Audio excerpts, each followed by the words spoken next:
Hi friends, Telangana రాష్ట్ర రైతులందరికీ అదిరిపే శుభవార్త. రైతులకు రుణమాఫీ ఎప్పుడు వస్తుంది, మరి అలాగే 2 లక్షల వరకు వస్తుందా, మరి అలాగే లింక్స్ చేసుకోవాలి, కొంతమందికి రద్దు అవుతున్నాయి. అలాగే గోల్డ్ లోన్స్, క్రాప్ లోన్స్ ఎవరైతే తీసుకుంటున్నారో మరి ఈ క్రాప్ లోన్ తీసుకున్న వారికి కూడా మరి ఎంతవరకు రుణమాఫీ అవుతుందో తెలుసుకునే ముందు లైక్ చేయండి, షేర్ చేయండి, సబ్స్క్రైబ్ చేయండి. పక్కనున్న bell icon all symbol button గంట సింబల్ నొక్కితే నేను వేసే లేటెస్ట్ అప్డేట్స్ వీడియోస్ మీ ముందుకు అయితే వస్తాయండి. ఇక లేట్ చేయకుండా అయితే వీడియోలోకి అయితే వెళ్ళిపోదాం.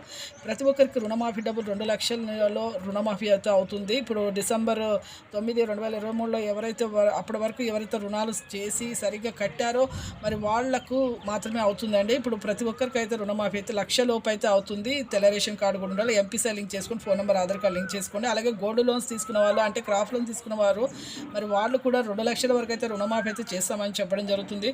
ప్రతి ఒక్కరు అయితే మరి వీళ్ళు కూడా అని లింక్స్ అయితే చేసుకోవాలి, ఎంపీసీ లింక్, ఈకేవైసీ చేసుకోవాలి. అలాగే మీరు బ్యాంక్ అకౌంట్ నెంబర్, పాస్బుక్ ఇవన్నీ కూడా దగ్గర పెట్టుకోండి. ఖచ్చితంగా అయితే మీరు కనుక్కోండి, మీకు వీళ్ళకు కూడా పడతాయి. Thanks for watching.